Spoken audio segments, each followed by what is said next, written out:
Hello everyone, welcome back to my channel. I am here with a new video on the MCQ questions of hereditary and evolution chapter. Okay, so before moving on to the video, make sure to subscribe to my channel and also click on the bell button to get the notification as soon as I post my new videos. Okay, so let's start with the first question here. Here you can see the first question is given as exchange of genetic material takes place in. So we have to answer here the exchange of genetic material takes place in which of the following condition. Okay, so the options have been given as first one is vegetative reproduction, asexual reproduction, sexual reproduction or budding. So as you can see, these two cases, that is vegetative reproduction as well as budding, it comes under the similar condition, that is asexual reproduction. Okay, so here basically what happens is single parent will be involved.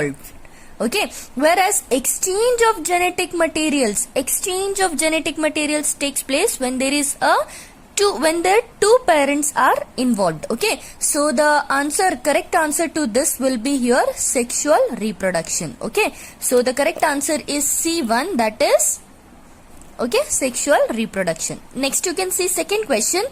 Two pink color flowered on crossing resulted in one red, two pink and one white flower progeny. The nature of the cross will be.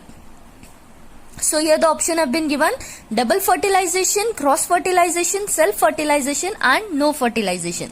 So you can see directly, you can see here the question has been asked two pink color flowers. Okay, two pink color flowers they have taken and they have crossed it.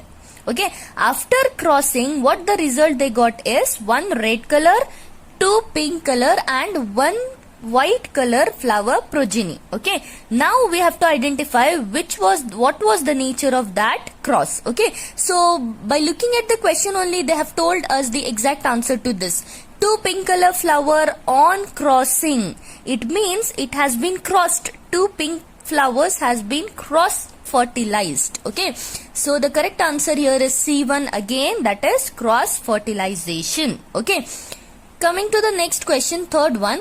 Which of the following statement is incorrect? Look at the question properly here. They are asking us about the incorrect statement here. Okay, so the options have been given. For every hormone there is a gene. For every protein there is a gene. For production of every enzyme there is a gene. For every molecule of fat there is a gene. Okay, so you can see all the other cases are true, but what about fat? For every fat we are having a gene. Whether it is possible?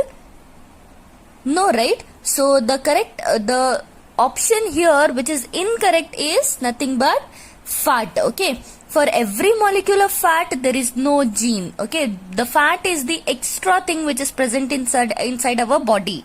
Okay, so here you can see protein and this hormone and enzymes are nothing but the proteins itself. So the correct definition here is for every protein there is a gene.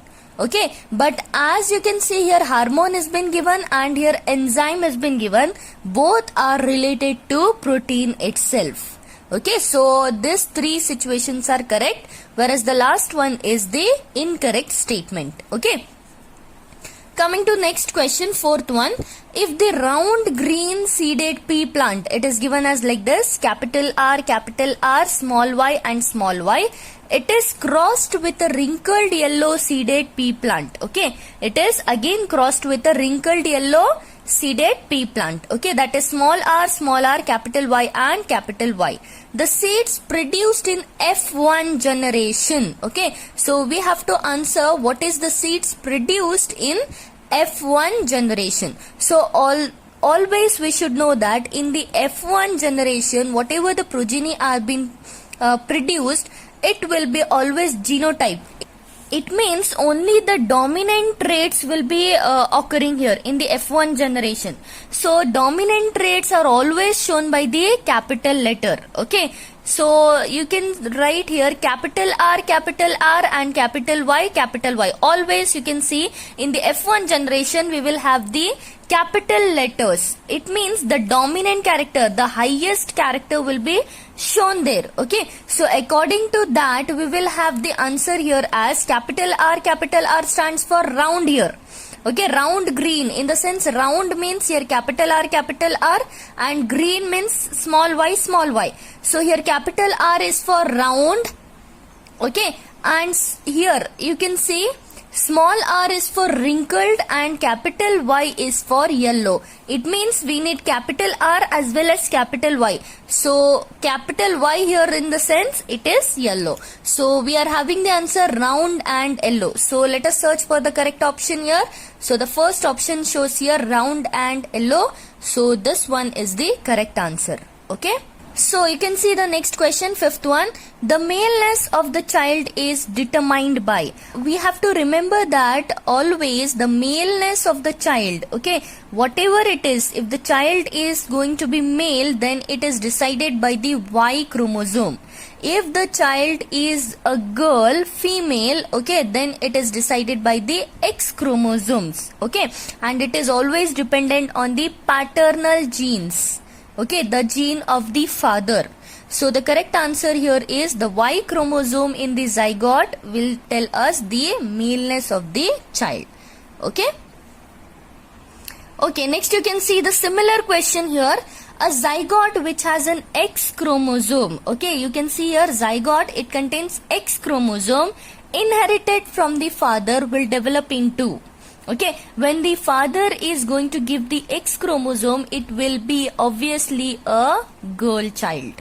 Okay, if instead of here X chromosome, if it was Y chromosome, then it was a boy here. Instead of girl, we would have assumed it to be a boy. Okay, next. A trait in an organism is influenced by. So the trait in the organism, how can we influence a trait in the organism?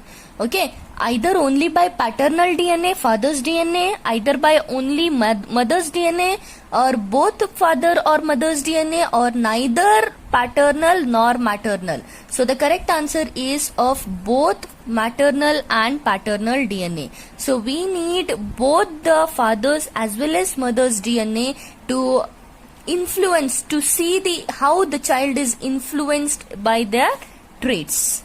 Okay. Next question. From the list given below, select the character which can be acquired but not inherited. Okay, so inherited traits are nothing but the traits which comes by birth itself. Okay, whereas the acquired traits are the traits which are coming in the future of the child. Okay, they are acquired by the environment. They are called as the acquired traits. Okay, so from the list given below, select the character which can be acquired but not inherited. So look at the option: color of the eye, color of the skin, size of the body, and nature of the hair. So as you can see the option color of eye, color of skin, and nature of hair. So all these three are the conditions which the baby gets inherited. Okay, as soon as the baby is born, we can see these three things similar to its parents. But whereas the size of the body is acquired later depending on the environment, depending on the food or the conditions where the baby lives. So all this depends here. So the size of the body is here acquired. Okay, so the correct answer is C1, that is size of the body. Next one. In peas, a pure tall plant, okay, a pure tall plant is given here, TT. It is crossed with a short plant, small t, okay. The ratio of pure tall plant to the short plant in F2 is, so you know, in the case of F2 generation, so here we will be having T and capital T and small t, whereas here we will be having capital T as well as small t. Okay. So here we are going to get, when we cross this, we are going to get TT, and when we cross this too, we are going to get T and small t. Here we are going to get T, capital T, and here T and T. Okay, so as you can see, this TT, okay, and this TT shows completely the tallness of the plant, and this shows the complete shortness of the plant.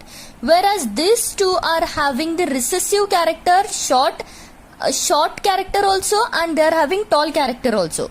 Here also the same thing, they are having short as well as tall character. Okay, so as like this we can write this is one time, this is one time, and this is two times, as you can see. Okay, so here what they are asking us is pure tall plant. So this is a pure tall plant and to the short plant. So this is the pure short plant here. Okay, so what will be the ratio of it? It is having 1 and 1. So the correct answer will be 1:1. Okay, next question, 10th one. In evolutionary terms, we have more in common with. So as we look into the evolution, we are more common with which of this following? Okay, a Chinese schoolboy, a chimpanzee, a spider, or a bacterium. So you can, by seeing the options only, you can easily identify. Obviously a Chinese schoolboy is similar to us because we are of the same species, we are human beings, we both are human beings and we belongs to the same category, isn't it? So the correct answer will be a Chinese schoolboy. Okay, next, the theory of evolution of species by natural selection was given by. So the theory of evolution was given by nothing but none other than, okay, the theory of evolution of species by natural selection, this theory was given by Darwin. Okay, so the correct answer is B1, that is Darwin.